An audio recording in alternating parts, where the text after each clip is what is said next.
হযরত উমর ফারুক রাদিয়াল্লাহু তাআলা আনহু যখন আল্লাহ নবীকে মক্কা শরীফে মারা হয়েছিল, হযরত আবু বকর সিদ্দিক রাদিয়াল্লাহু তাআলা আনহুকে যখন মক্কা জমিনে মারা হয়েছিল, আবু বকর সিদ্দিককে এত মার মেরেছিল, এত মার মেরেছিল, হুজুরের মুখ হাতটা ফুলে গিয়েছিল। আবু বকর সিদ্দিক বলেছিলেন, এ কুফারে মক্কা, এ মক্কার নবী দুশমনেরা, আমার রাসূলুল্লাহ তো আপনাদিকে কিছুই বলেনি, একটাই কথা বলেছেন, আইয়াকুল রাব্বি আল্লাহ, এক আল্লাহকে আল্লাহ বলে মেনে নাও আর নবীকে নবী বলে মেনে নাও। এটার জন্য তোমরা কেন শাস্তি দিচ্ছ? এই জিনিসটা উমরে ফারুক হুজুর দেখেছিলেন। আল্লাহর নবী দোয়া করেছিলেন, ও রব্বি আল্লাহ পাক, ইসলামের জন্য খাত্তাবের বেটা উমরকে আপনি কবুল করে নেন। উমর যদি ইসলাম নিয়ে চলে আসে তাহলে ইসলামের শান সংখ্যাটা বেড়ে যাবে। এই যুবকেরা, বারা তরুণেরা, আল্লাহ নবী দোয়া করেছিলেন, আমার আল্লাহ পাক আমার নবী পাকের দোয়াটা কবুল করেছিলেন। উমরে ফারুক হুজুর ইসলাম নিয়ে আসলেন। আসার পরে কিছুদিন যাওয়ার পরে আল্লাহ নবীকে দেখতে পেলেন দারুল আরকামে আমার রাসূলুল্লাহ একাই নামাজ পড়ে। আব হযরত উমরে ফারুক প্রশ্ন করলেন, ইয়া রাসূলুল্লাহ, ইয়া হাবিবাল্লাহ, হুজুর আপনি কেন একা এখানে নামাজ পড়েছেন? আপনি তো কাবা বাইতুল্লাহ শরীফে যে নামাজ পড়তে পারেন। আল্লাহ নবী জানিয়ে দিলেন, এ উমরে ফারুক, আমি যদি বাইতুল্লাহ যাই, ওদের সংখ্যাটা বড় সংখ্যা, ওদের দলটা বড় দল, আবারও আমাকে শাস্তি দিতে পারে। উমরে ফারুক হুজুর বলেছিলেন, ইয়া রাসূলুল্লাহ, ইয়া হাবিবাল্লাহ, হুজুর আমি উমর যখন ইসলাম এনেছি, নামাজ আপনি দারুল আরকামে পড়বেন না, কাবা শরীফে আপনি নামাজ পড়বেন। আমি উমর ওদের জন্য একাই যথেষ্ট হয়ে যাব। আরো জোরে বলে সুবহানাল্লাহ, নারে তাকবীর। তখন উমর ফারুক হুজুর ইসলাম আনলেন। আনার পরে বলছি, ইয়া রাসূলুল্লাহ, ইয়া হাবিবাল্লাহ, নামাজ একা নয়, আপনি কাবা শরীফে নামাজ পড়বেন। নবীকে নিয়ে গেলেন তাকবীর দিয়ে, নবী আমার কাবা শরীফে নামাজে দাঁড়ালেন। উমরে ফারুক হুজুর কাবা শরীফের ছাদের উপরে উঠলেন। উঠার পরে এলান করলেন, কেউ যদি থাকো তার স্ত্রীকে বিবাহিত করার, আবার কেউ যদি থাকো মায়ের কুলকে খালি করার, আমি খাত্তাবের বেটা উমর নবীর দলে এসেছি, যদি চাও আমার সঙ্গে মোকাবিলা করো। এই কথাটা বলার পরে উমরকে দেখে ভয়ে কাফেররা ওই চত্বর ছেড়ে পালিয়ে গিয়েছিল। জোরে বলেন সুবহানাল্লাহ।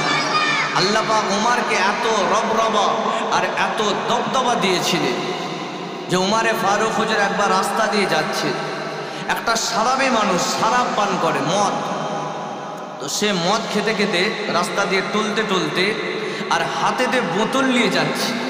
আজকে দেখবে আমাদের মুসলিম সমাজে অনেক ছেলে আছে, গ্যাজাও খায়, মদও খায়, আছে না নাই? জোরে বলে। মেদিনীপুরে জলসায় যাচ্ছে, একটা চায়ের দোকানে দাঁড়ালাম একটা চা খাবো বলে, তো চায়ের দোকানে দাঁড়িয়েছি, মানে আমি দেখলাম যে দেখে মনে হলো চা আছে, হোটেল। তো হোটেলের যে ম্যানেজার, সে সঙ্গে সঙ্গে ভিতরে ঢুকবো চেয়ারটা নিয়ে বাইরে আনলেন। আনার পরে বলে, হুজুর আপনি এখানে বসেন, ভিতরে যাবেন না। আমি তখন আর জিজ্ঞাসা করিনি, আমি ঠিক আছে চা দাও। তো যখন চাটা দিল, চাটা খাচ্ছি, তখন ওই মানুষটা বলছে, হুজুর একটু আপনাদের ছেলে দিকে, আপনারা তো ওয়াজে জলসায় যান, অনেক হুজুররা এখানে এসে চা খায়, একদম দামি হোটেল, তো হুজুর আপনি একটু আপনাদের মুসলমান ছেলেগুলোকে বলবেন খাচ্ছে খাক, ভাঙাভাঙি যেন না করে।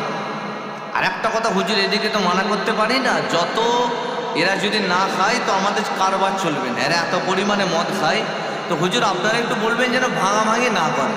তো আজকে বলেন একটা গায়ের কম, সে যখন একটা আমাদের কমিউনিটি মুসলিম ছেলেদের কথা আমাদেরকে শোনাবে, ভালো লাগবে না খারাপ? জোরে বলে, ভালো লাগবে না খারাপ? তো এই কথাটা নবী পাক সাল্লাল্লাহু আলাইহি ওয়াসাল্লাম ১৫০০ বছর আগে বলে দিয়ে চলে গেছেন, যখন যুবকরা বেশি করে শরাব পান করবে যা জানবে কিয়ামত খুবই সন্নিকটে। আর যখন শরাব মদটা ফ্যাশন হবে আর নাম চেঞ্জ করে খাওয়া হবে, খাচ্ছে মদ নাম দিয়ে দিয়েছে অনেক বিভিন্ন রকমের ইংরেজি ইংলিশ নাম দিয়েছে, কথা ঠিক না বেঠিক জোরে?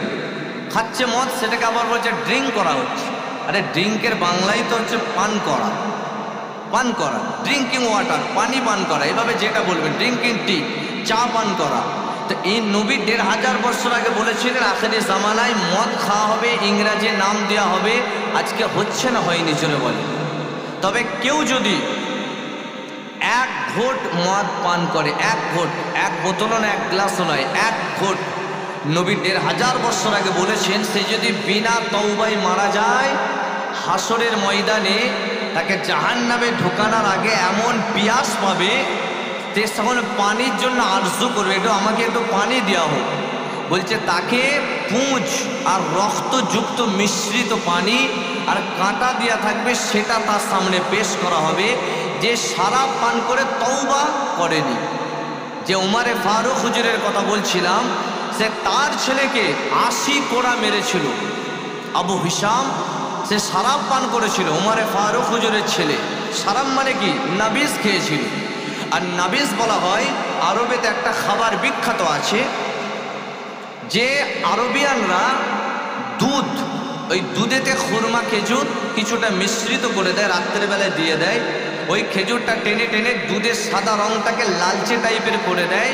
ওটা সকালবেলায় খেলে শারীরিক খুব উপকার হয়। আর ওইটা ২-১ দিন রেখে খেলে ওটা হয়ে যায় নেশাযুক্ত জিনিস। তো উমারে ফারুক হুজুরের ছেলে ৪ দিন রেখেছিল, রাখার পরে নেশা টাইপের হয়ে গিয়েছিল। তো ওটা খেয়ে একটু নেশা চলে এসেছিল। তো কেউ উমারে ফারুককে বলে দিয়েছিল, তখন উমারে ফারুক হুজুর দেশের খলিফা, তখন উমারে ফারুক হুজুরকে বলেছিল যে আমিরুল মুমিনিন খলিফাতুল মুসলিমিন, আপনার ছেলে শরাব পান করেছে। তো উমারে ফারুক হুজুর ছেলের ওই গন্ধটা শুঁকলেন, শুকার পরে তিনি জোহরের নামাজ পড়ে ওই ছেলেকে খুঁটিতে বেঁধে দিলেন মসজিদে নববী শরীফে। খুঁটিতে বেঁধে দেওয়ার পরে উমারে ফারুক হুজুর নামাজের সময় বললেন, নামাজের পরে বিচার আছে, সবাই একটু বসবেন। তো সবাই নামাজ পড়ে বার হয়ে দেখলেন উমারে ফারুক প্রেসিডেন্টের ছেলে খুঁটিতে বাঁধা আছে। তো সবাই তো দেখা অবাক, কি ব্যাপার, উমারে ফারুক হুজুরের ছেলে খুঁটিতে বাঁধা আছে। তো সবাই একে অপরকে মানে কথোপকথন হচ্ছে যে কি ব্যাপার, একে অপরকে বলছে যে কি হয়েছে। তো উমারে ফারুক হুজুর চেয়ার নিয়ে বসলে, বসার পরে বললেন যাও, জাল্লাদকে ডাকলেন, ডাকার পরে বেত দিলেন। আর কোরআনের হুকুম হলো যে শরাব পান করবে, যেখানে কোরআনের আইন আছে ৮০ কোরা মানে ৮০টা বেতের বাড়ি মারা হবে। সে যদি বেঁচে যায় ভালো, আর যদি মরে যায় কোনো কেস হবে না, এটা হচ্ছে কোরআনের আইন। তোমারে ফারুক হুজুর জাল্লাদকে ডাকলেন, ডাকার পরে বললেন ৮০ বেত দিয়ে বললেন ৮০ কোরা মারো। তো জাল্লাদ যখন মারছে, একটা দুটো তিনটে, উমারে ফারুক হুজুর রাগে কসকস করছেন, জাল্লাদকে ডাকলেন, ডাকার পরে বললেন বেতটা আমাকে দাও, তুমি এত আস্তে মারছো কেন আমার ছেলেকে? তোমার যে ৩টে বার তুমি বেতের বাড়ি আঘাত করেছো, ওটা আমি উমারে ফারুক আমার হিসাবে একবার হয়েছে। চিন্তা করেন, প্রেসিডেন্টের ছেলে মদ খেয়েছে, তার আব্বাজান বসে আছেন, খুঁটিতে বাঁধা আছে। তো আমাদের বাপেদের উচিত, ছেলেদিকে কাজে পাঠিয়েছেন, মোটা টাকা ইনকাম করছে বলে ওই ছেলেগুলোকে আপনি আর খোঁজ রাখবেন না গেজা খাচ্ছেন কি মদ খাচ্ছে, এটা খোঁজ রাখা দরকার আছে না নাই? জোরে বলে আছে তো নাকি? শান্তি গুটকা যা খাচ্ছে ওটা তো বাদ দেন, শান্তি তো ঘরে নাই, ৫ টাকায় ওই প্যাকেটে প্যাকেটে শান্তির দোকানে ভরে দেওয়া আছে, সবাই কিনে খাচ্ছে। বড় কষ্ট লাগে। একটা ইমাম সাহেবের মাইনে বাড়াতে যেয়ে কমিটি হিমশিম খেয়ে যাচ্ছে। যদি কমিটি বাড়িয়ে দেয়, গ্রামে কত রকমের কথা হয়, এখানে আছে কি জানি না, ভাববেন না বলছে বলে হয়তো ইমাম সাহেব সেটিং হয়ে বলাচ্ছে, এমন কিছু নয়। কিন্তু দেখবেন একটা ছেলে যাদের গুটকা খাওয়ার নেশা আছে, শুধু চিবিয়ে থুতুটা ফেলে দেয়, দিনে ৪০ থেকে ৫০ টাকা খরচা আছে না নাই? জোরে বলে। আর একটা ইমাম সাহেবকে মাইনে বাড়িয়ে দেবে, সেখানে অনেক রকমের কথা হয়। তবে মাঝে মাঝে চেষ্টা করবেন কমিটি মাইনে বাড়াক চাই না বাড়াক, আপনি যে গুটকা খেয়ে যুবক ভাইদিকে বলছে থুতু ফেলছে, ওখান থেকে ১০ টাকা করে জমাবে, 4টে জুম্মায় 40 টাকা আরও 10 টাকা অ্যাড করবে। মাসে একবার ইমাম সাহেবের কাছে গোপনে যেয়ে বলবেন, হুজুর আপনি পয়সাটা রাখুন, আমার জন্য দোয়া করবেন, আমি তো এমন কিছু নামাজ রোজা করতে পারিনি, আপনি একটু দোয়া করবেন। যদি আপনি 50 টাকা দেন, ওই ইমাম সাহেবটা 50 টাকা নিয়ে কি করবে? হয় একটা আতর কিনবে, না হলে একটু কিতাব কিনবেন, না হয় একটা পরনের পোশাক কিনবেন, না হয় সংসারে খরচা করবেন। চারটেই ভালো না ভালো নয়? আপনি যে 50 টাকা দিয়েছেন আল্লাহর ঘর নবীর মেম্বারে, যখন ইমাম সাহেব খুশি হয়ে হাত তুলবে, নবী বলেছেন আল উলামা ওয়ারাসাতুল আম্বিয়া, হাক্কানি আলেমরা হলো আমি নবী আমার ওয়ারিস। যখন নবীর ওয়ারিস হাত তুলবে, আপনি এখানে 50 টাকা খুশি করে দিয়েছেন, এ সবে আল্লাহ আপনার হালাল ব্যবসা বাণিজ্যে বরকত দান করবেন। জোরে বলেন সুবহানাল্লাহ। উমারে ফারুক হুজুর ছেলেকে বাঁধা আছে, উমারে ফারুক হুজুর আসলেন, আসার পরে ওই বেতটা নিয়ে প্রথম থেকে মারতে শুরু করলেন। যখন 40টা বেত মারা হয়েছে, উমারে ফারুক হুজুরের স্ত্রী তিনি ছুটে এসে স্বামীর পা ধরেছে, বলছে আপনি আমার বাচ্চাটাকে ছেড়ে দেন না, আমি বাকি যে 80টা কোরা বাকি আছে, আমি 80টা উট আমি দান করে দেবো, তাহলে আপনি একে আমার বাচ্চাটাকে ছেড়ে দেন। তখন উমারে ফারুক হুজুর আরও রেগে বললেন যে তোমার 80টা উট দান করা ব্যাপার না, এখানে কোরআনের আইন আছে। আমি উমারে ফারুক বেঁচে থাকতে আমি কোরআনের আইনকে সম্মান জানিয়ে যাব। উমারে ফারুক হুজুরের স্ত্রীকে সরিয়ে দিলেন। 50টা বেত আঘাত করার পরে উমারে ফারুক হুজুরের ছেলে মারা গেল। সকলে পড়েন ইন্না লিল্লাহি ওয়া ইন্না ইলাইহি রাজিউন। বলছে গোসল দাও, জানাজা পড়াও। কবরে দেওয়ার পরে আবার 30টা বেত 51 নম্বর থেকে কবরে মেরে 80টা পূর্ণ করলো। তারপর আল্লাহকে বলল, আল্লাহ হাসরের ময়দানে যেন আমি যে জুলুম করেছি এটা যেন আমাকে না ধরা হয়, আমার ছেলেকে আপনি মাফ করে দেন। তাহলে একটা হযরতে উমারে ফারুক হুজুর নিজের ছেলেকে শরাব পান করার জন্য মারতে মারতে ছেলে ইন্তেকাল হয়ে গেল। এই শরাব মুসলমান ঘরের ছেলেরা পান করে না? করে না? জোরে বলেন। যারা যারা করেছো আজ থেকে তওবা পড়ে নাও। এই শরাব গাঁজা খাওয়া থেকে আল্লাহ যেন সকলকে হেফাজত করে। সকলেই জোরে বলেন আল্লাহুম্মা আমিন। আসুন সকলে একটু মহব্বতে দুরূদ শরীফ পড়েন। আল্লাহুম্মা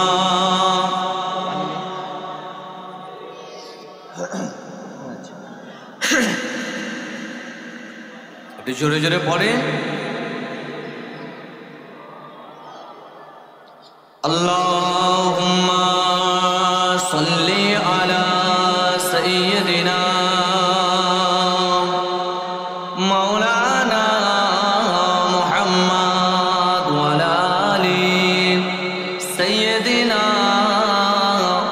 মাওলানা মুহাম্মদ। মনেতে তোমারি নাম লিখে যায়, স্বপ্নে হলেও দেখা দাও আমায়। মনেতে তোমারি নাম লিখে যায়, স্বপ্নে হলেও দেখা দাও আমায়। মদিনাওয়ালা দাও না দেখা, মদিনাওয়ালা দাও না দেখা। তোমার বিরহ জ্বালা আর সগে না, দাও না দেখা। ও গো মদিনাওয়ালা দাও না দেখা। ও গো কামলিওয়ালা দাও না দেখা। ও গো মদিনাওয়ালা দাও না দেখা। ও গো কামলিওয়ালা মনেতে তোমারি নাম লিখে যায়, স্বপ্নে হলেও দেখা দাও আমায়। তোমারি দেশ নবী কত যে দূরে, যেতে টাকা করি নাই যাব কি করে। তোমারি দেশ নবী কত যে দূরে, যেতে টাকা করি নাই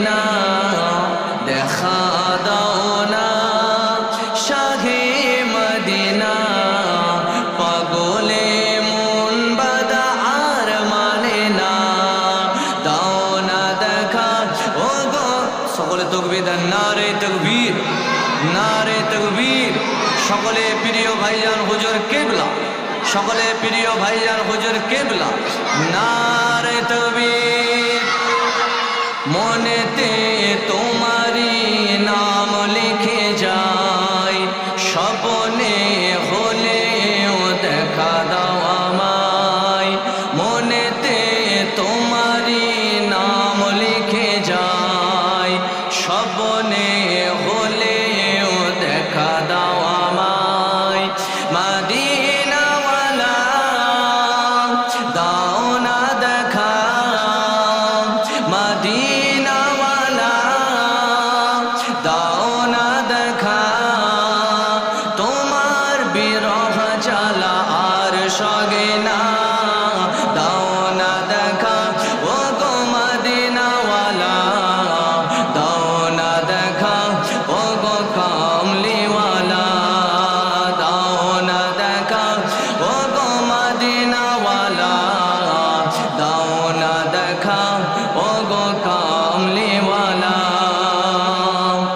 তোমারি দেশ নবী কত যে দূরে যেতে টাকা করি নাই যাব কি করে তোমারি দেশ নবী কত যে দূরে যেতে টাকা করি নাই যাব কি করে দেখা দাও না শাহে মদিনা দেখা দাও না শাহে মদিনা পাগলে মন বাদা আর মানে না দাও না দেখা ও গো মদিনাওয়ালা দাও না দেখা ও গো কামলিওয়ালা দাও না দেখা ও গো মদিনাওয়ালা দাও না দেখা ও গো কামলিওয়ালা তোমারি জন্য কাঁদে মন হৃদয়ে জমা আছে শত আলাপন তোমারি জন্য কাঁদে মন হৃদয়ে জমা আছে শত আলাপন দেখা দাও না রাখে মদিনা দেখা দাও না রাখে মদিনা তোমারি জন্য মন হলো দিওয়ানা দাও না দেখা ও গো মদিনাওয়ালা দাও না দেখা ও গো কামলিওয়ালা দাও না দেখা ও গো মদিনাওয়ালা দাও না দেখা ও গো কামলিওয়ালা আল্লাহুম্মা সাল্লি আলা সাইয়্যিদিনা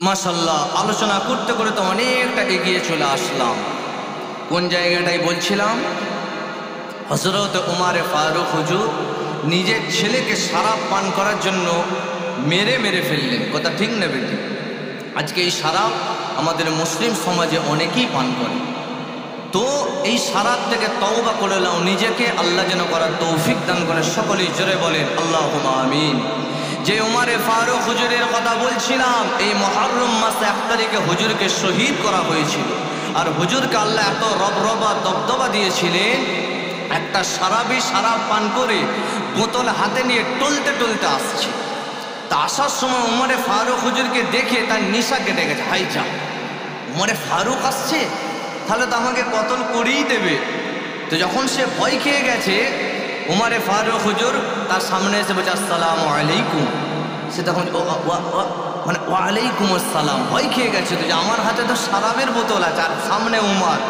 তো উমরে ফারুক হুজুর বলে কি ব্যাপার, আনতা মারিজ, তুমি কি বিমার আছো, শরীর অসুস্থ আছে? তো তখন সে হ্যাঁ বলে গেল। যাওয়ার পরে উমরে ফারুক হুজুর বললে ঠিক আছে যাও। উনি একটু সারাবিটা আগিয়ে আসে, দেখছে আমার বোতলে দুধ আছে। তা গায়েব থেকে আওয়াজ আসছে, আমার বান্দা তুমি যেমন দুনিয়াতে উমরে ফারুকের রাগকে ভয় করো, আমি আল্লাহ দুনিয়াতে তোমার খেয়াল রাখি, তুমি তওবা করে না আমার দিকে ফিরে আসো। সেই দিন থেকে সে শরাবের বোতল ফেলে দিয়ে আল্লাহ দরবারে ইখলাসের সঙ্গে তওবা করে নিয়েছিলেন। জোরে বলেন সুবহানাল্লাহ। একবার একটা হাবশি মহিলা, কালো মহিলা, আরব একটা খেলা দেখাচ্ছে। তো সমস্ত ছেলে মেয়ে ভিড় হয়েছে, তখন পর্দার হুকুম আসেনি, মানে পর্দা যে করতে হবে তখন সেই হুকুমটা আসেনি। তো সবাই মিলে ছেলে মেয়ে দেখছে। আম্মাজান আয়েশা, আমার নবী পাকের পাক বিবি, আমাদের সকলের আম্মাজান উম্মুল মুমিনিন আম্মাজান আয়েশা সিদ্দিকা রাদিয়াল্লাহু তাআলা আনহা আমার নবী পাককে বললেন, ইয়া রাসূলুল্লাহ, ইয়া হাবিবাল্লাহ, হুজুর এখানে একটু খেলা দেখাচ্ছে, চলুন না আমরাও খেলা দেখি। তো স্বামী স্ত্রী গেলেন, যাওয়ার পরে একটু খেলা দেখছে। হঠাৎ করে সবাই বলল, সবাই ভাগো, সবাই পালিয়ে যাচ্ছে। কি ব্যাপার? আওয়াজ আসছে, বলছে উমরে ফারুক আসছে। তো আম্মাজান আয়েশা কথাটা কানে পড়ার পরে আম্মাজান আয়েশা সিদ্দিকা রাদিয়াল্লাহু তাআলা আনহাও বলছেন, চলুন চলুন উমরে ফারুক আসছে। ওই বলে কোথায় যাবে? যারা ঠের যাও, ও তো ডাব্বা আ রা হ্যায়, ইঞ্জিন তো ইহা খাড়া হ্যায়। মানে বলছে উমর তো ডাব্বা আসছে, ইঞ্জিন তো এখানে দাঁড়িয়ে আছে। মানে উমরে ফারুকের যে অত বড় পাওয়ার নামাটা, আল্লাহ আমার নবীর কাছ থেকেই তো উমরে ফারুকের পাওয়ার নামাটা সাপ্লাই দিয়েছেন। জোরে বলেন সুবহানাল্লাহ।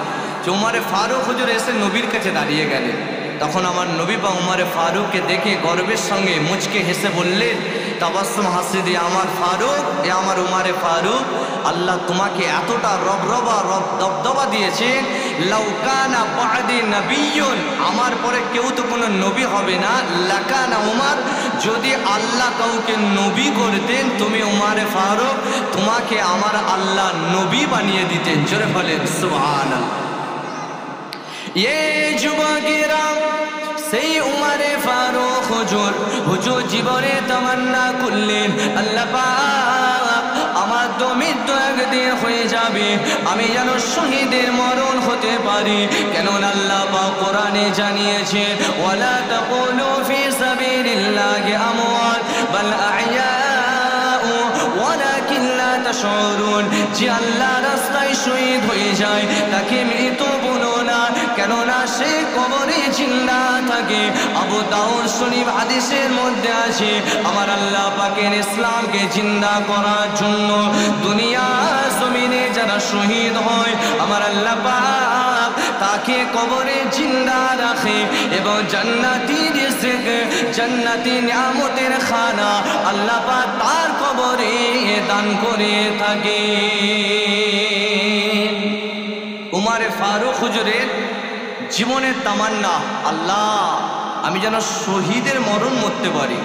আর আল্লাহ হযরত উমরে ফারুককে এমন মৃত্যু দান করেছিলেন এবং বলেছিলেন, এ আমার উমর, তুমি অমর মউত চাইছো, আমি আল্লাহ তোমাকে এত সুন্দর মউত দেবো, শহীদের মউত তো দেবই, আর এমন জায়গায় আমি তোমার কবরটা হবে যে নবী পাকে রওজা শরীফে আমার রাসূলুল্লাহ যেখানে শুয়ে আছেন, দিন ও দুনিয়ার বাদশাহ, ওই জায়গাতে আমি আল্লাহ উমর তোমার ওখানে রওজা হবে এবং তুমি আমার নবীকে দেখতে থাকবে, আর আমার নবী যে তোমাকে এত ভালোবাসে তোমাকে দেখতে থাকবে। জোরে বলেন সুবহানাল্লাহ। তিনি শহীদের মরণ চাইছে, আর আমরা এমন মরছি কাফের বেঈমানের মতো। জানাজা ও কথা তো বলে না বলে, এত জলসা শোনার পরে 100-র মধ্যে 90% মুসলমান আজও জানাজায় দাঁড়িয়ে দাঁড়িয়ে একটা দোয়াও করে না, এমনও মুসলমান আছে না নাই? জোরে বলে। সবাই নয়, বলাটা আমার মিথ্যা হবে। 100-র মধ্যে 20% বা 15% বা 10% ইল্লা মাশাআল্লাহ আছে যারা পড়ে, সংখ্যাটা কম, পার্সেন্টেজটা কম। ওই 10% বা 20% মানুষ জানা যায় দোয়া পড়ে। এত জলসা শোনার পরেও ছোট থেকে আব্বাজানের হাত ধরে জানা যায় যাচ্ছে, আজকে বয়স হয়ে গেছে, জানা যায় যে একটা দোয়াও করেন এমন 80 বা 90% মুসলমান আছে না নাই, জোরে বলেন। নবী আমার আজ থেকে 1500 বছর আগে জানিয়ে দিয়ে গেলেন, তলাবুল ইলমি ফারিযাতুন আলা কুল্লি মুসলিমিন ওয়া মুসলিম। প্রত্যেকটা নর এবং নারীর জন্য ইলম শিক্ষা ওয়াজিব নয়, সুন্নত নয়, মুস্তাহাব নয়, ফরজ। আর ফরজের গুনাহ কেউ যদি ইচ্ছা করে ছেড়ে দেয়, কাবিরা গুনাহ হবে, হাসরের ময়দানে তার জন্য জবাব দিতে হবে। কিন্তু অনেক মানুষ আছে, পাশের বাড়িটা দোতলা বানিয়েছে, টাইলসওয়ালা পাথর লাগিয়েছে, আমার ছেলেটা কবে লাগাবে। ছোটবেলা এডুকেশন না দিয়ে, শিক্ষা না দিয়ে তাকে কাজে পাঠিয়ে দিয়েছে। আমি ধরেই নিলাম ওই ছেলেটা মোটা অঙ্কের টাকা ইনকাম করে আসবে, হয়েছে যে বাথরুমে টাইলস লাগাবে।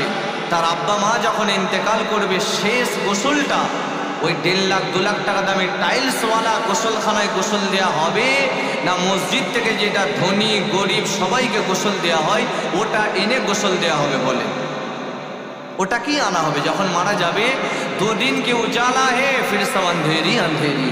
এটা 2 দিনের দুনিয়া। যখন চোখটা বন্ধ হয়ে যাবে তখন সব অন্ধকার, আমার আমার বলে আর কিছু থাকবে না। তবে হ্যাঁ, মৌতের সময়টা যদি আপনি কালেমার সঙ্গে মৃত্যু চান, তাহলে একটা আপনাদেরকে আমল বলে যাচ্ছি, দৈনিক 100 বার করে কালেমার ওজিফা করবেন।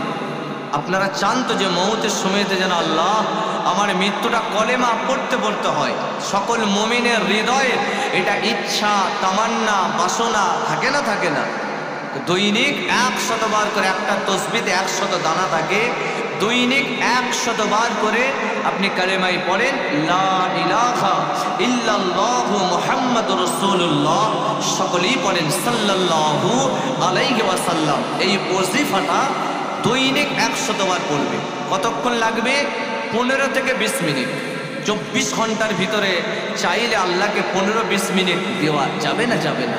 যদি আপনি করতে পারেন, আল্লাহ মওতের অন্তিম সময়েতে আপনার জবানে কালেমা শরীফ পড়িয়ে আমার আল্লাহ মৃত্যু নসিব করবেন। জোরে বলেন সুবহানাল্লাহ।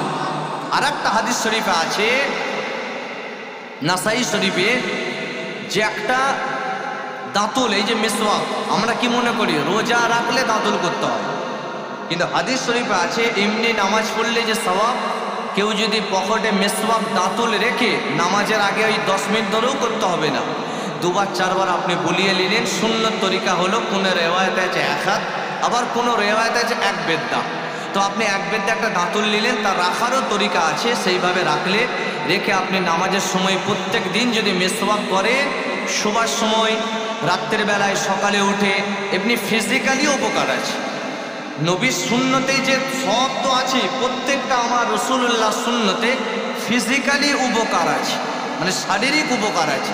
আপনি যদি দৈনিক শোবার সময় দাঁতুল করেন, ডাক্তাররা বলছে যে আপনার মাড়ি শক্ত হবে, জেহেন শক্তিটা সতেজ হবে। আজকে ডাক্তার মেনেছে, এটা আমার নবী 1500 বছর আগে বলেছেন, তোমরা দাঁতুল করো শোবার সময়। দাঁতের ডাক্তারকে পয়সা দিতে হবে না, মাড়ি শক্ত হবে, ব্রেন শক্তি, কম দিনে মেজাজ খিটখিটা হবে না, কথা ভুলে যাবেন না, অনেক লংজিভিটি, আপনার মস্তিষ্ক ওকে থাকবে যদি আপনি দৈনিক রাত্রের বেলায় দাঁতুল করেন। প্রত্যেক নামাজে এই আমলটা যদি আপনি করেন, ইমাম আহমদ ইবনে হাম্বল রাহমাতুল্লাহ আলাইহি তিনিও একটা কিতাবে লিখেছেন যে আপনার মরণের সময়তে দাঁতুল করার জন্য আল্লাহ কালেমা নসিব করিয়ে আপনার মৃত্যুটা আল্লাহ দান করবেন। জোরে বলেন সুবহানাল্লাহ। তাই নবী বললেন, তুমি ছোটবেলায় তোমার ছেলেকে একটু শিক্ষা দাও। কেন? ছেলে যদি তার আব্বা মায়ের পিছনে দাঁড়িয়ে জানাজার দোয়া পড়ে, বলছে তার আব্বা মায়ের জীবনের ছোট ছোট গুনাহগুলোকে আমার আল্লাহ মার্জনা করে দেবেন। জোরে বলেন সুবহানাল্লাহ। আমাদের যে 4 ইমাম আছে, ইমামে আযম আবু হানিফা, ইমামে শাফিঈ, ইমামে মালিক, ইমামে আহমদ ইবনে হাম্বল রাহমাতুল্লাহ আলাইহিম আজমাইন। এই যুবকেরা, বারা তরুণেরা, 4 ইমামের এক ইমাম, ইমামে মালিক হুজুর জানিয়েছেন, কোন ছেলে যদি তার আব্বা মায়ের জানাজার পিছনে দাঁড়িয়ে শুধু জানাজার দোয়া পড়ে দেবে, আমার আল্লাহ পাক ছেলের জানাজার নামাজ দোয়া পড়ার ওসিলায় জীবনের ছোট ছোট গুনাহগুলোকে আল্লাহ পাক মাফ করে দেবে। জানাজার নামাজ শেষ হয়ে যাবার পরে সকলে মিলে যখন ওই মাইয়েতটাকে কবরে শুইয়ে দেওয়া হয়, মিনহা খলাকনাকুম ওয়া ফিহা নুঈদুকুম ওয়া মিনহা নুখরিজুকুম তারাতান উখরা বলে ঝরঝর করে এখন মাটি দিয়ে দেয়। মাটি দিয়ে চলে আসার পরে আপনার ছেলেটাকে শিক্ষা দিয়ে যাবেন, এই বেটা তুই আমার কবরের পাশে একটুখানি দাঁড়িয়ে যাবি। আপনার ছেলে দাঁড়িয়ে গেল। আপনার ছেলে দাঁড়িয়ে দাঁড়িয়ে সূরা ফাতিহা শরীফ, সূরা ইখলাস শরীফ, দুরূদ শরীফ যা কিছু সে জানে, সূরা ইয়াসিন শরীফ। নবী বলেছেন তলাবুল ইলমি ফারিযাতুন আলা কুল্লি মুসলিমিন ওয়া মুসলিমা, প্রত্যেকটা নর এবং নারীর জন্য ইলম শিক্ষা করা হলো ফরজ। এতটা যদি আপনি শিক্ষা দেন, ওই ছেলেটা আব্বা মায়ের কবরের পাশে দাঁড়িয়ে দাঁড়িয়ে দাঁড়িয়ে ওই ছেলেটা যদি পড়ে আল্লাহ পাকের কাছে দোয়া চায়, নবী পাক জানিয়েছে তামাম পৃথিবীর আলেমের দোয়া থেকেও ওই নিজের ছেলের দোয়াকে আমার আল্লাহ পাক আগে কবুল করে নেবে। আরো জোরে বলে সুবহানাল্লাহ, নারে তাকবীর। এমন ছেলে রেখে যাওয়া দরকার আছে না নাই? জোরে বলে। তবেই আপনার এই জলসা দেওয়াটা সফল হবে, যখন এই জলসা থেকে আপনি শুনে যে প্র্যাকটিক্যালি ভাবে ছেলেদেরকে শেখাবে। আল্লাহ যেন শেখানোর তৌফিক দান করেন। সকলেই জোরে বলে আল্লাহুম্মা আমিন। নাহলে একটা মানুষ দুনিয়া ছেড়ে এমন যাচ্ছে, এত জলসা শোনার পরেও দুনিয়া ছেড়ে যখন যাচ্ছে দেখা যাচ্ছে দাড়ি নেই। দুনিয়া ছেড়ে তাকে কাফন দিয়ে গোসল দিয়ে তার চেহারাটা অনেকে দেখছে, যারা কুটুম আত্মীয় স্বজন আসছে, এসে দেখতে দাড়ি নেই। সারা জীবন জলসা শুনে গেল কিন্তু দাড়ি রাখতে পারলো না। এমনও অনেকে আছে না নাই? জোরে বলে। হাদিস শরীফ পড়েছিলাম, মান আহাব্বা সুন্নতি ফাকাদ আহাব্বানি। নবী বলছেন আমাকে ভালোবাসার ডেফিনিশন পরিচয় মুখে নয়। আর আল্লাহ কোরআনে বলেছেন কুল ইন কুনতুম তুহিব্বুনাল্লাহ ফাত্তাবিউনি ইউহিব্বুকুমুল্লাহ। হে নবী তুমি জানিয়ে দাও আমি আল্লাহ, কেউ যদি আমাকে ভালোবাসতে চায় তো ফাত্তাবিউনি, সেই জানে তুমি নবী তোমার স্টাইলে চলে ইত্তেবা অনুকরণ করে, নবীর স্টাইলে চললে, নবীকে ফলো করলে আমি আল্লাহ বলছি ইউহিব্বুকুমুল্লাহ। নবীকে ফলো করা, নবীকে ভালোবাসাটাই হলো আমি আল্লাহ আমাকেই ভালোবাসা। জোরে বলেন সুবহানাল্লাহ। দাদা হুজুরের সিলসিলা মানেন, দাদা হুজুরকে ভালোবাসেন, কিন্তু ওসিয়তনামাতে এগুলো খুলে দেখবেন, বিভিন্ন কিতাবে পুস্তকে দেখবেন যে উনি বলেছেন আমাকে ভালোবাসবে যে তার মুখে চেহারায় দাঁড়িয়ে রাখা লাগবে এবং 5 ওয়াক্ত নামাজি হতে হবে। ফুরফুরা বিশালে সবে যাচ্ছেন আসছেন সব করছেন, ফুরফুরাকে মানছেন সব করছেন, কিন্তু দাদা হুজুরকে ভালোবাসলে আসল দাদা হুজুরের প্রেমিক সেই যার চেহারায় দাঁড়িয়ে থাকবে। কথা ঠিক নেবে ঠিক জোরে বলে। আর দাদা হুজুর কার কথা বলেছেন? নবীরই কথা বলেছেন। নবী বলছেন যে আমাকে ভালোবাসবে তার ডেফিনিশন মুখে বললে হবে না। মান আহাব্বা সুন্নতে, আমার সুন্নতকে যে ভালোবাসলো ফাকাদ আহাব্বানি, সে আমাকেই ভালোবাসলো। আর অমান আহাব্বানি, যে আমাকে ভালোবাসলো কানা মাই ফিল জান্নাহ, আমি আর সে নবী কথা দিচ্ছে একসঙ্গে আল্লাহ দয়ার জান্নাতে থাকবো। জোরে বলেন সুবহানাল্লাহ। তাহলে দাড়িগুলো চেঁচে ড্রেনে ফেলা যাবে না ফেস কাট রাখা যাবে, যেগুলো সব বিভিন্ন প্লেয়ার নায়করা রাখে। আজকে যে ইহুদির বাচ্চারা আমাদেরকে মারছে, আজকে আমাদের মুসলমানের ঘরের ছেলে এসে ইহুদির মতো চুল কাটছে, ইহুদির মতো প্লেয়ারের মতো চুল কাটছে। হয়তো পিছনটা দেখবেন ছোট, সামনেটা বড়, বেরিয়েছে না বার হয়ে। তারপরে ফেস কাট দাড়ি। খবরদার, হাদিস পাকে আছে মান তাশাব্বাহা বিকওমিন ফাহুয়া মিনহুম। নবী বলেছেন যে যার সঙ্গে সম্পর্ক রাখবে, মানে ধরে নেন আপনার চলাটা, আপনার প্যান্ট পরা, আপনার লেবাসটা যদি কোনো গায়ের কওমের স্টাইলে হয়, তার সঙ্গে তার হাসন নাসর হবে। তো ইউনিফর্মও রাখতে হবে নবীর মতো। কেন? নবী বলেছেন যে হাসরের ময়দানে আমার উম্মতকে আমি চিনে নেব। তার বিভিন্ন ব্যাখ্যা আছে, একটা আছে উজু, আর একটা এরকম আছে আমার উম্মতের ইউনিফর্ম দেখে আমি চিনে নেব। মানে দুনিয়াতে যে নবী সুন্নতের মতো জামা কাপড় পরেছে, তাহলে নবীকে ভালোবাসলে চেহারায় দাড়িটা রাখা লাগবে। এবার বলেন যারা শিখ ধর্ম মানে পাঞ্জাবি, তারা রাখে না চাচে? তারা লজ্জা করে দাড়িটাকে চেঁচে দেয়। 100-র মধ্যে 99% পাঞ্জাবি, তারা ইয়াং ছেলে কি তাদের বয়স্ক দেখবেন দাড়ি রাখে। কথা ঠিক নেবে? তারা কিন্তু জান্নাতে যাবে না। কিন্তু তাদের ধর্মেতে আছে মাথায় পাক পড়তে হবে, তাদের ধর্মেতে আছে দাড়ি রাখতে হবে, তারা পাই টু পাই মানে তারা জান্নাতে যাবে না, কারণ জান্নাতে যেতে গেলে ঈমান শর্ত। দাড়ি হলো আমরা এমন একটা সুন্নত, আমাদেরও নবী বলেছেন তোমরা দাড়ি রাখো। আমরা যে ইমামকে মানি ইমামুল আজম, সব ইমামের বড় ইমাম ইমামুল আজম আবু হানিফা রহমাতুল্লাহ আলাইহি বলেছেন এক মুষ্টি দাড়ি রাখতে হবে। আমাদের ইমামের মাসলাক এক মুষ্টি, যে এক মুষ্টি যে কেউ দাড়ি রাখবে মরণের পরে গোসল দেওয়ার সময় সব খুলে নেওয়া হয়, কিন্তু চেহারায় দাড়ি থাকে না, থাকে না। যখন সেই দাড়িওয়ালা মানুষটাকে কবরে শুইয়ে দেওয়া হবে, মান রব্বুকা, প্রথমে প্রশ্ন করা হবে তোমার রবকে।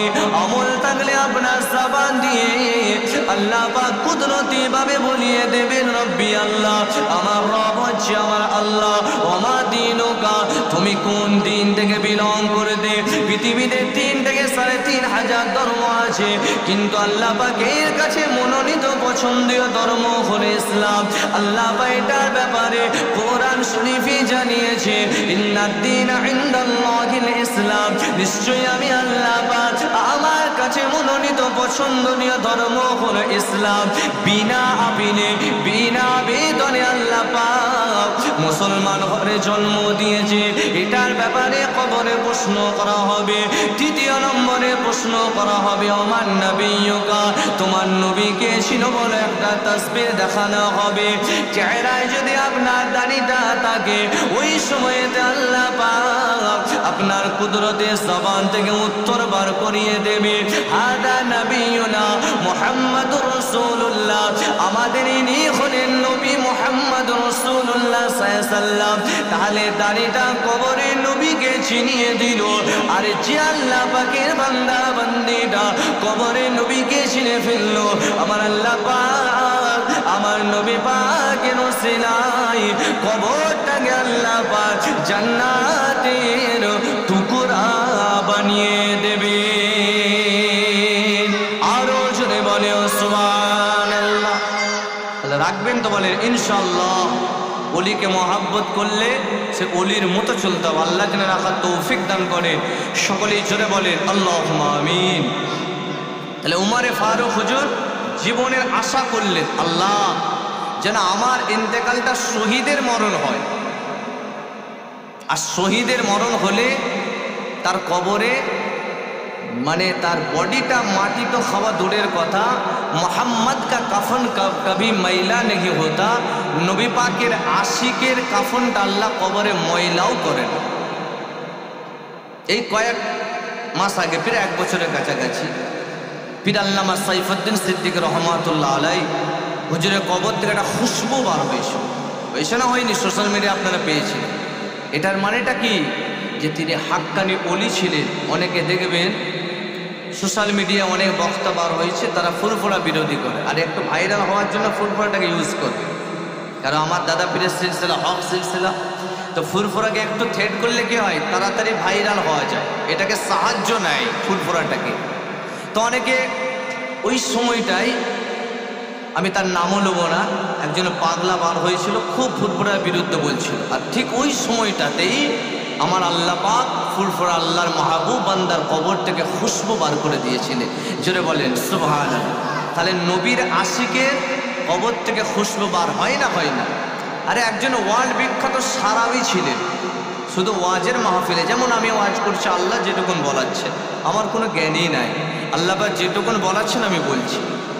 তো আল্লাহ পাক হয়তো আমার 2 ঘন্টার আলোচনার ভিতরে এমন একটা কথা বলিয়ে নেবেন, আর সেটাই যদি আপনারা নিয়ে নিতে পারেন, আমল করতে পারেন, আল্লাহ চাইলে এটা দাঁড়াতে আল্লাহ নাজাত দিয়ে দিতে পারেন না, পারেন না? তেমন একটা ব্যক্তি, এরকম জলসার মাহফিল হচ্ছিল, তিনি যাচ্ছিলেন, আর সারাবি মানুষ ছিলেন, মানে সারা জীবন মদ খেয়েছিলেন। শুধুমাত্র সে শুনেছিলেন যে আল্লাহ পাকের কোরআনকে যদি ইজ্জত করা হয়, পড়তে না জানলেও লাইনটাও কেউ যদি মহাব্বত করে বলায়, একজন পড়লে যেমন প্রতিটা হরফের পিছনে 10টা নেকি, একজন পড়তে না জানলেও কোরআনকে মহাব্বত করে যদি আগলটাও বলায় 10টা করে নেকি। শুধু সে শুনেছিল, আর শোনার পরে দৈনিক শরাব পান করত, এবং শরাব পান করে ওই মানুষটা ওয়াজটা শোনার পরে গোসল করে দৈনিক কোরআনটা খুলে এক লাইন করে এক পাতা দু পাতা করে বোলাতো। যখন সে ইন্তেকাল করেছে তার কবর থেকে খুশবু বার হয়েছে। তো এলাকার মানুষের অবাক, কি ব্যাপার, আমাদের পাড়ার মাতালের কবর থেকে খুশবু? এটা অবাক হওয়া কথা হ্যাঁ কি না? অবাক হয়ে যাচ্ছে সবাই। তো আলেমের কাছে গেল, বিচক্ষণ আলেম বললেন এর জবাবটা এনার স্ত্রী দিতে পারে, এনার যিনি সঙ্গিনী। তো স্ত্রীর কাছে যখন যাওয়া হলো, এনার স্ত্রী বললেন যে সারাপ পান করতো, কিন্তু কোনো জায়গায় ওয়াজে শুনেছেন আল্লাহর কোরআনকে আঙুল দিয়ে বোলালেও আল্লাহ অক্ষরের পিছনে 10টা করে নেকি দান করে। তো ইনি কোরআনকে বড় মহাব্বত করতেন, বুকে জড়াতেন, চুমু খেতেন, চোখেতে বোলাতেন এবং আঙুল দিয়ে বোলাতেন, পড়তে জানতেন না। তখন আলেমটা বললেন এই কোরআনকে ভালোবাসার দরুন আল্লাহ পাক এর কবর থেকে সুগন্ধি বার করে দিয়েছেন। জোরে বলেন সুবহানাল্লাহ। এই কোরআন আমাদের ঘরে ঘরে আছে, পড়ে না? আমাদের ঘরের মহিলারা সন্ধ্যাবেলায় সিরিয়ালে ব্যস্ত থাকে। আগে একটা পরিবেশ ছিল, মায়েরা, চাচিরা, দাদিরা, নানিরা কোরআন পড়তে। এখন যত দিন যাচ্ছে জলসাও বেড়ে যাচ্ছে, আর সিরিয়াল দেখো বাড়ছে না কমছে। সব সন্ধ্যাবেলায় তাকেতে তুলে দিয়েছে। মহরমের চাঁদ, রোজার চাঁদ, কুরবানির চাঁদ ওকেশন হিসাবে। অথচ দেখবেন আলমারিটা ডেলি মোছে, ডেলি ঝাঁটও দেয় ঘরেতে। আল্লাহর কোরআনকে তো পড়েই না। একবার কোরআনের উপরে যে জুজদানটা আছে, মানে যেটা কভার আছে, ওটাকে জুজদান বলা হয়, ওই কভারটাকেও একবার পেরে ফুঁকো দেয় না যে মহিলাটা পড়েছে। এমনও অনেকে আছে না, নাই জন্য বলে। কিন্তু কোরআন এমন একটা, যদি কোরআনের রেহেল কার্ডটাও রাখা থাকে, অনেকে দেখবেন তার সামনে দিয়ে যেতে চায় না। কেন? এই কোরআন এমন একটা কিতাব, এর সঙ্গে রেহেল কার্ড, ওই কার্ড, ওইটা কোরআনের সঙ্গে স্পর্শ হয়েছে বলে আল্লাহ কোরআনের ওসিলায় কার্ডটার সম্মানটা আল্লাহ এমন বাড়িয়েছে যে ওই কার্ডটাকেও মানুষ ইজ্জত দেয়। জোরে বলেন সুবহানাল্লাহ। তো হযরত ওমর ফারুক হুজুরের কথা বলছিলাম, তিনি জীবনের তামান্না করে শহীদ হন। আর শহীদ হওয়ার পরে নবীর পাশে আল্লাহ শোয়াবে, আমার রাসূলুল্লাহ ওমর ফারুককে দেখবেন, আর ওমর ফারুক রাদিয়াল্লাহু তাআলা আনহু আমার নবী পাক সাল্লাল্লাহু আলাইহি ওয়াসাল্লামের দিদার করতে থাকবেন। জোরে বলেন সুবহানাল্লাহ। বেশক আমাদের নবী হায়াতুন নবী না নবী নাই? জোরে বলেন। অনেক বক্তা আছে হায়াতুন নবীকে অস্বীকার করে, অথচ ইন্টারনেটে এসে ভালো ভালো খুব কোরআন ও হাদিসের কোরআন পড়ে পড়ে আয়াতের ব্যাখ্যা করে, যে আমার রাসূলুল্লাহকে হায়াতুন নবী না মেনে ব্যাখ্যা করে, তার ব্যাখ্যাকে আপনারা শুনবেন না। তাদের ওই ওয়াজ আল্লাহ রুমালে বেঁধে মুখে ছুঁড়ে মেরে দেবে। অনেকে আছে বক্তা আমার নবীকে শাফাআতুন নবীও মানে না, এমনও বার হয়েছে না হয়নি? জোরে বলে। কিন্তু হাসরের ময়দানে নবীর শাফাআত ছাড়া আমরা কেউ জান্নাতে যেতে পারবো? জোরে বলে। যুবকেরা, যখন নবী পাকের শাফাআতের কথা একটা কথা বলিস,